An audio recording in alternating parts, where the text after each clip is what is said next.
नमस्कार, आप देख रहे हैं आवाज इंडिया, देश की भरोसेमंद आवाज। मैं हूं पिंकी। खबरों का सिलसिला शुरू करने से पहले आइए नजर डालते हैं आज की हेडलाइंस पर। भारत ऑस्ट्रेलिया रणनीतिक साझेदारी में नई रफ्तार, मोदी अल्बनीज की जोहान्सबर्ग में मुलाकात। कांग्रेस की 14 दिसंबर को विशाल रैली, वोट चोरी और एसआईआर पर सरकार को घेरने की तैयारी। प्रयागराज पहुंचे सीएम योगी, संगम पर गंगा पूजन और माघ मेले की तैयारियों का लिया जायजा। यूपी में एसआईआर को लेकर अखिलेश का चुनाव आयोग पर वार, बिहार वाला खेल ना दोहराया जाए। और रेखा गुप्ता पर हमले की सुनवाई टली, पुलिस पेश करेगी नई चार्जशीट। अब खबरें विस्तार से। प्रधानमंत्री नरेंद्र मोदी और ऑस्ट्रेलिया के प्रधानमंत्री एंथनी अल्बनीज ने जोहान्सबर्ग में G20 शिखर सम्मेलन के दौरान मुलाकात कर द्विपक्षीय संबंधों को मजबूत करने पर महत्वपूर्ण चर्चा की।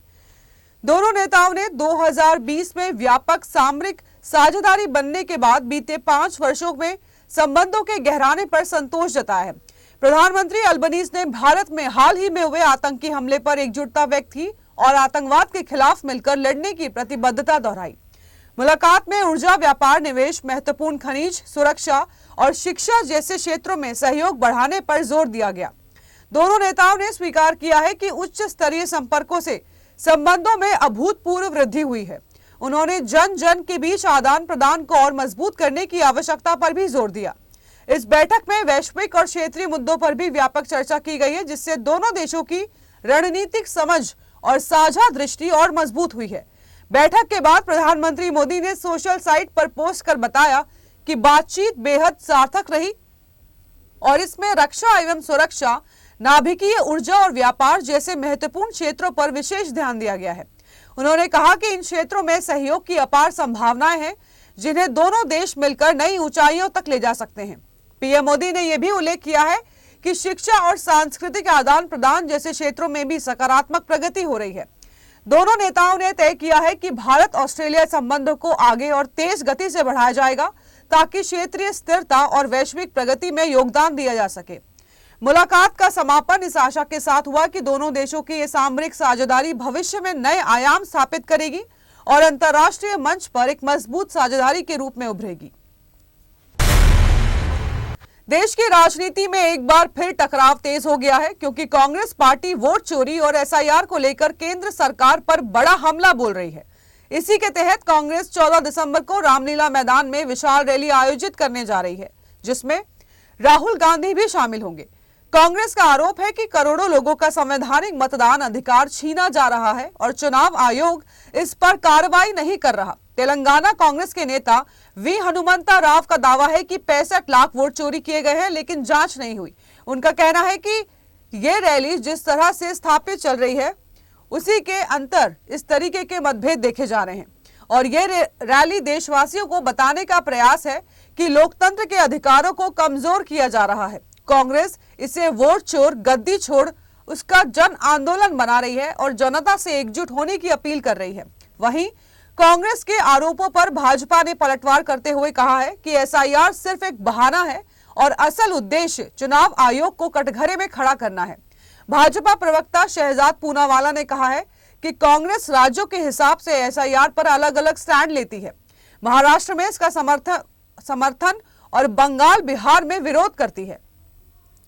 पूनावाला ने दावा किया है कि कांग्रेस के अपने नेता भी वोट चोरी के आरोप पर भरोसा नहीं करते और इसे टिकट विवाद से जोड़ते हैं।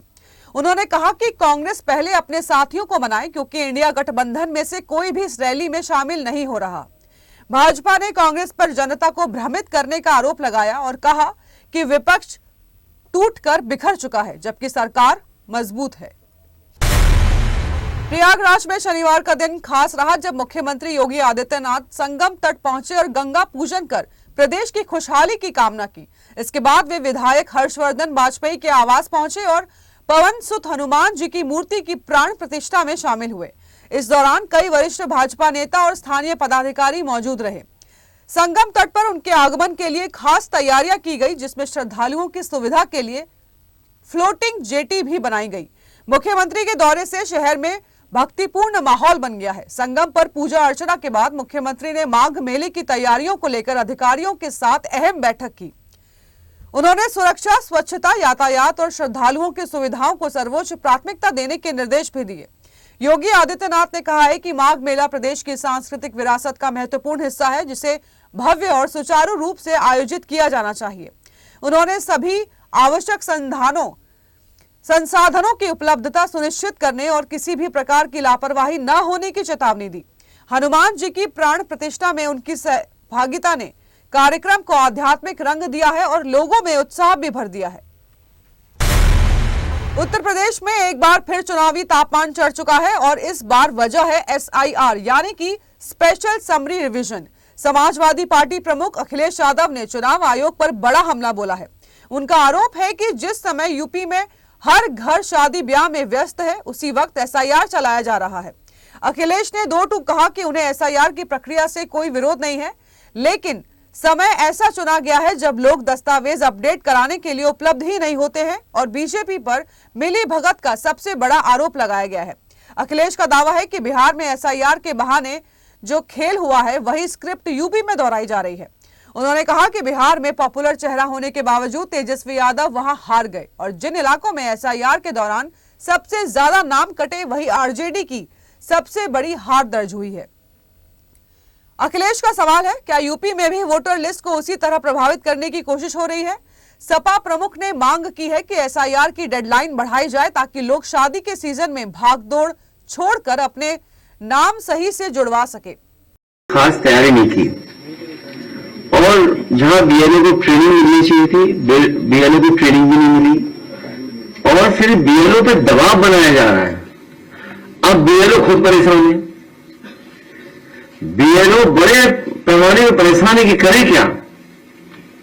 ट्रेनिंग नहीं होना, उनका पूरी तैयारी से नहीं काम करना और उनके अब क्योंकि दबाव बन गया है, दबाव बनाया जा रहा है और जैसे टाइम कम बचेगा तो दबाव और बढ़ेगा, क्योंकि जब आप डेटा दिखाते हैं इलेक्शन कमीशन तो 99.48% आप पॉलिटिकल पार्टीज को SOP जारी कर दे कि कैसे क्या करना है। हालांकि नियम बनाए हैं, फॉर्म है, लेकिन फिर भी एक SOP जारी करें। और दूसरा, बीजेपी को पता है कि कब शादियां ज्यादा होती हैं, उसी समय ऐसा करा रहे। इस समय वो है सब बारातें शादियों में हैं। बताइए कितनी बारातें शादियां हैं, कार्ड हम देंगे, इतने कार्ड आते हैं हमें। और इसी समय जानबूझ के किया जिससे कि यूपी में वोट कट जाए। तो हमारी मांग यह है कि SOP के साथ साथ SIR के लिए समय बढ़ाया जाए कि यूपी सबसे बड़ी स्टेट है, सबसे इंपॉर्टेंट स्टेट है, पॉलिटिकल इंपॉर्टेंट स्टेट है और यही स्टेट है जो प्रधानमंत्री बनाता है। यही स्टेट है जहां प्रधानमंत्री जी है और अधिकारी किसी और के कंट्रोल में है। तो समझ लीजिए अधिकारी क्या करेंगे हमें। इसलिए हमारी मांग है कि SIR का समय उत्तर प्रदेश में और बढ़ाया जाए। तो दिल्ली की मुख्यमंत्री रेखा गुप्ता पर हुए हमले के मामले में 30 हजारी कोर्ट ने आज होने वाली सुनवाई को 15 दिसंबर तक के लिए स्थगित कर दिया है। दिल्ली पुलिस ने अदालत को सूचित किया है कि वो इस केस में जल्द ही सप्लीमेंट्री चार्जशीट दाखिल करेगी। इससे पहले निचली अदालत ने मुख्य आरोपी राजेश भाई खिमजी के खिलाफ दायर चार्जशीट को सेशन कोर्ट में स्थानांतरित करने का आदेश दिया था। पुलिस पहले ही राजेश खिमजी और उसके सहयोगी सैयद तहसीन रजा के खिलाफ चार्जशीट दाखिल कर चुकी है। यह मामला 20 अगस्त का है, जब जन सुनवाई के दौरान गुजरात निवासी राजेश ने अचानक CM पर हमला कर दिया था। हमले की घटना के तुरंत बाद आरोपी को मौके पर मौजूद सुरक्षा कर्मियों ने पकड़ लिया था और सिविल लाइंस थाने में FIR दर्ज की गई। शुरुआती पूछताछ में राजेश ने आवारा कुत्तों के मुद्दे को लेकर नाराजगी जताई थी, जिसे हमले की वजह बताया गया।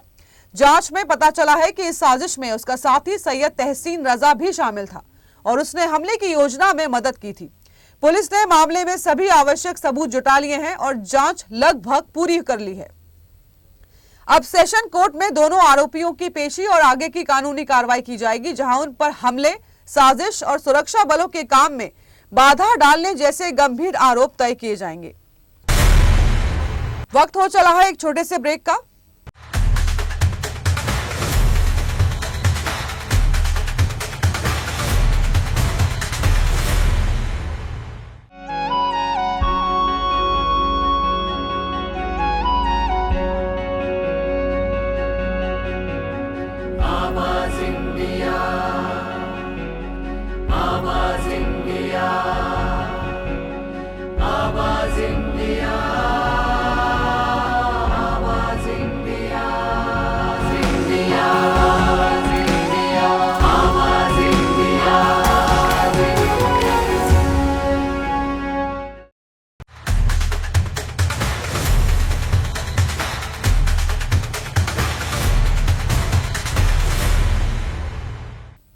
बाद आप सभी का स्वागत है। बढ़ते हैं अगली खबर की ओर। महाराष्ट्र के अमरावती से बड़ा और सनसनीखेज खुलासा हुआ है। खुलासा किया है बीजेपी नेता किरीट सोमैया ने। उन्होंने 942 फर्जी जन्म प्रमाण पत्रों का घोटाला सामने लाया है। सोमैया के अनुसार जांच में पता चला है कि कई लोगों के आधार कार्ड पर दर्ज जन्म तारीखें और आवेदन में भी दी गई तारीखें बिल्कुल अलग थी।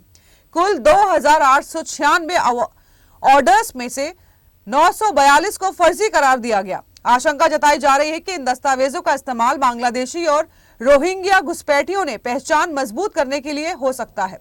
फिलहाल पुलिस इस पूरे नेटवर्क की जांच में जुट गई है। अमरावती में 942 बांग्लादेशी रोहिंग्या अपात्र लोगों ने फर्जी कागज पत्र से जन्म प्रमाण पत्र प्राप्त किए हैं। हमने पुलिस स्टेशन में शिकायत की है, जांच शुरू हो चुकी है। इन 942 लोगों पर कार्रवाई होगी। बिहार में नई सत्ता, नया गृह मंत्रालय। पहले ही रात ऐसा एक्शन कि पूरे राज्य की राजनीति गर्मा गई है। नीतीश कुमार मुख्यमंत्री और सम्राट चौधरी बने हैं गृह मंत्री और कमान संभालते ही सम्राट का सबसे चर्चित डायलॉग, अपराधी या तो जेल में होंगे या फिर कब्र में। और अब सिर्फ बयान नहीं, जमीनी हकीकत बनता दिख रहा है। बेगूसराय से सबसे बड़ी खबर, बीती रात एसटीएफ और जिला पुलिस ने ज्वाइंट ऑपरेशन चलाया। ऑपरेशन शुरू होते ही अंधेरे में ताबड़तोड़ गोलियां चली। पुलिस की जवाबी फायरिंग में कुख्यात बदमाश शिवदत्त राय घायल होकर गिर पड़ा। यह वही शिवदत्त है जिस पर सरपंच के बेटे की हत्या का आरोप है। हथियार सप्लाई से लेकर रंगदारी तक लंबी क्राइम लिस्ट है और जिसकी तलाश में पुलिस महीनों से थी। एसटीएफ के मुताबिक वो इलाके में हथियार खरीदने आया था। टीम ने मौके से भारी मात्रा में अवैध हथियार, कैश और कफ सिरप की खेप बरामद की है। घायल शिवदत्त को बेगूसराय सिविल अस्पताल में पुलिस हिरासत में भर्ती करा लिया गया है।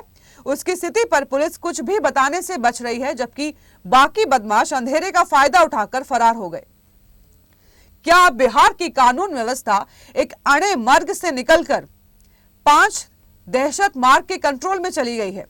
फिलहाल बेगूसराय की ये मुठभेड़ संदेश साफ कह रही है, नई सरकार, नया गृह मंत्रालय और अपराध पर अब जीरो टॉलरेंस मोड। बिहार में सत्ता का नया अध्याय और नीतीश कैबिनेट की पहली बड़ी परीक्षा 25 नवंबर सुबह 11 बजे, जब वक्त एक नई एनडीए सरकार अपनी पहली कैबिनेट में कई बड़े फैसलों पर मुहर लगा सकती है। सबसे अहम, नई विधानसभा का पहला सत्र कब से बुलाया जाए, इसका ऐलान इसी बैठक में होने की पूरी संभावना है। इधर मंत्रियों ने तेजी से कामकाज संभालना शुरू कर दिया है। पटना में एक एक मंत्रालय में नए चेहरे, नई फाइलें और नई प्राथमिकता दिखाई दे रही हैं। अशोक चौधरी ने आज मंत्रालय पहुंचकर अपने विभाग का चार्ज लिया। वहीं बीजेपी कोटे की श्रेयसी सिंह भी आईटी विभाग पहुंची और आधिकारिक तौर पर पदभार संभाल लिया गया है। बताया जा रहा है कि कैबिनेट के बाद वे खेल विभाग की कमान भी संभालेंगी। उधर सबसे ज्यादा चर्चा में रहे उपेंद्र कुशवाहा के बेटे दीपक प्रकाश जीन्स शर्ट और क्रॉक्स पहनकर पंचायती राज विभाग पहुंचे और कार्यभार ग्रहण करते हुए कहा, सरकार की हर व्यवस्था गांव-गांव तक पहुंचाना ही उनका लक्ष्य है। इसके साथ ही पटना में नए डिप्टी सीएम सम्राट चौधरी ने भी गृह विभाग का चार्ज संभाल लिया है। यानी सुरक्षा, कानून व्यवस्था और गृह से जुड़े फैसलों पर अब सम्राट की सीधी नजर होगी। अब पूरा बिहार की नजर जो है मंगलवार की कैबिनेट बैठक पर, जहां नई सरकार अपनी पहली प्राथमिकताएं, पहले फैसले और आने वाले महीनों का रोड मैप सेट करेगी। बड़ी खबर, बड़ा दिन और बड़ी उम्मीदें। 25 नवंबर को नीतीश कैबिनेट की पहली परीक्षा। देश की आर्थिक राजधानी मुंबई में 19 वर्षीय अर्नव खेरे की आत्महत्या ने पूरे राज्य को हिलाकर रख दिया है। रेलवे में भाषा को लेकर हुई मारपीट का सदमा और फिर एक मासूम जान चली गई। घटना के बाद महाराष्ट्र में गुस्सा, दुख और सवाल, क्यों बढ़ रहा है भाषाई जहर? मुंबई में एक उफनता सवाल, एक तपता गुस्सा और एक तड़पता परिवार। 19 साल का अर्नव खेरे, रेलवे में भाषा पर विवाद, 4 लोगों की मारपीट और उसी सदमे में एक और घायल, उसकी जिंदगी। और अब पूरा महाराष्ट्र पूछ रहा है, भाषा इतनी भारी कैसे पड़ गई कि जान चली गई? दादर स्थित शिवाजी पार्क मैदान में एक अनोखा नजारा दिखा। मुंबई बीजेपी सड़क पर उतरी, हाथ जोड़े हुए, आंखों में गुस्सा नहीं बल्कि प्रार्थना। नाम दिया सद्बुद्धि धा, यानी कि सद्बुद्धि दो, और जगह चुनी हिंदुजा सम्राट बाला साहेब ठाकरे की स्मृति स्थल। मुंबई बीजेपी अध्यक्ष अमित साटम ने तीखे बयान के जरिए निशाना साधते हुए कहा, कुछ राजनीतिक पार्टियां भाषा के नाम पर समाज में द्वेष निर्माण करने का काम कर रही हैं। हम विरोध जता रहे हैं और प्रार्थना करते हैं कि ऐसे लोगों को सद्बुद्धि मिले।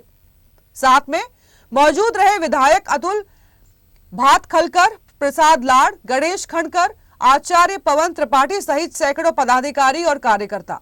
हाथ उठे थे किसी के खिलाफ नहीं, बल्कि समाज में फैले जहर के खिलाफ। सवाल सिर्फ एक, क्या यह प्रार्थना महाराष्ट्र को राहत देगी या फिर भाषाई राजनीति की आग और भड़केगी? बता दीजिए, प्रार्थना कर रहे हैं के 19 साल के मराठी युवक ने उसको रेलवे में मारपीट उसके साथ की गई, उसकी वजह से घर में आकर उसने आत्महत्या की। कुछ लोग, कुछ राजनीतिक व्यक्ति, कुछ राजनीतिक नेता और कुछ राजनीतिक पार्टियां समाज में तेढ़ निर्माण करने का काम कर रही है, लोगों को आपस में लड़ाने का काम कर रही है भाषा के आधार पर, प्रांत के आधार पर। इसका यह परिणाम हुआ है कि एक मराठी युवक को अपनी जान गंवानी पड़ी है। इस प्रकार से आने वाले समय में ऐसी घटनाएं ना हो और एक इंसान के साथ इंसान की तरह व्यवहार करना चाहिए, यह हमारी मांग है। इसके लिए आज हमने इस प्रार्थना का आयोजन किया है और अभी हम हिंदू हृदय सम्राट शिवसेना प्रमुख बाला साहब ठाकरे जी के स्मृति स्थल पर जाकर इन राजनीतिक व्यक्तियों को और राजनीतिक पार्टियों को सद्बुद्धि मिले, इस प्रकार की प्रार्थना हम करने वाले हैं। सर, एमआईएम नेता इम्तियाज जलील का यह बयान आया है कि अभी हम हिंदू हृदय सम्राट शिवसेना प्रमुख बाला साहब ठाकरे जी के स्मृति स्थल पर जाकर कुछ राजनीतिक व्यक्ति और राजनीतिक पार्टियों को सद्बुद्धि मिले, इस प्रकार की प्रार्थना करने वाले हैं। कल्याण के आइडल कॉलेज से एक ऐसा वीडियो सामने आया है जिसने पूरे इलाके का माहौल कुछ ही घंटों में बदल दिया है। एक खाली क्लासरूम में कुछ छात्रों ने नमाज पढ़ी और जैसे ही ये वीडियो सोशल मीडिया पर वायरल हुआ, कॉलेज के बाहर विरोध की आवाजें तेज हो गई। विश्व हिंदू परिषद और बजरंग दल के कार्यकर्ता सीधे कैंपस पहुंच गए और कॉलेज प्रशासन से कड़ी कार्रवाई की मांग करने लगे। विवाद बढ़ने से पहले ही पुलिस मौके पर पहुंची, माहौल को शांत किया और फिर कॉलेज प्रशासन ने विद्यार्थियों को बुलाकर पूरा मामला समझा। छात्रों ने माना है कि हाँ, उन्होंने नमाज पढ़ी थी, लेकिन किसी को भड़काने, माहौल खराब करने का इरादा बिल्कुल नहीं था। गलतफहमी से बचने के लिए छात्रों ने प्रशासन के सामने कान पकड़कर माफी भी मांगी। कॉलेज प्रबंधन ने साफ कहा, शैक्षणिक संस्थान में धार्मिक गतिविधियों की अनुमति नहीं है। संस्थान के नियम सबसे ऊपर है। आगे से ऐसी घटना दोहराई गई तो कार्रवाई तय की जाएगी। फिलहाल कॉलेज कैंपस पूरी तरह शांत है, पुलिस निगरानी के बाद लौट चुकी है, लेकिन सवाल अभी भी वही है, क्या कॉलेज कैंपस में धार्मिक गतिविधियां जगह बना रही हैं या फिर सोशल मीडिया का एक वीडियो माहौल को और संवेदनशील कर रहा है? वक्त हो चला है एक छोटे से ब्रेक का।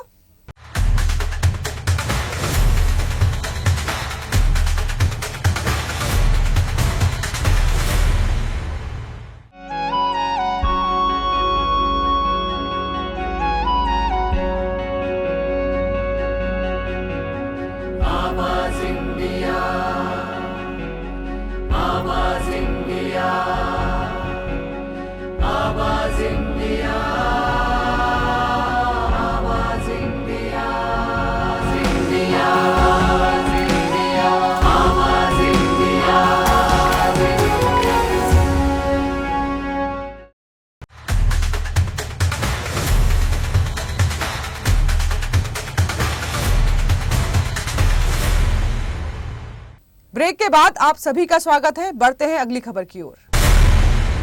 जौनपुर में 42 करोड़ रुपए की कोडीन सिरप बरामद होने के बाद पूरे यूपी में हड़कंप मच गया है। जांच में खुलासा हुआ है कि रांची से संचालित होने वाली शैली एंटरप्राइज यूपी, झारखंड, बिहार, नेपाल और यहां तक कि बांग्लादेश तक फैले एक बड़े ड्रग नेटवर्क को यह अवैध सिरप सप्लाई कर रही थी। जौनपुर में 1,79,000 कोडीन मिश्रित कफ सिरप की बोतलें मिली हैं।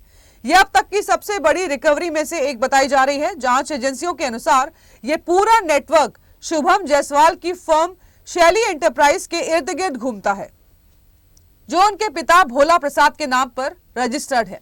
सबसे चौंकाने वाली बात यह है कि जौनपुर की 12 दवा फार्मों में लाखों बोतलें नकद भुगतान में खरीदी गई। ना कोई रिकॉर्ड, ना कोई बिल, सिर्फ कैश और करोड़ों की कोडीन सिरप का काला कारोबार।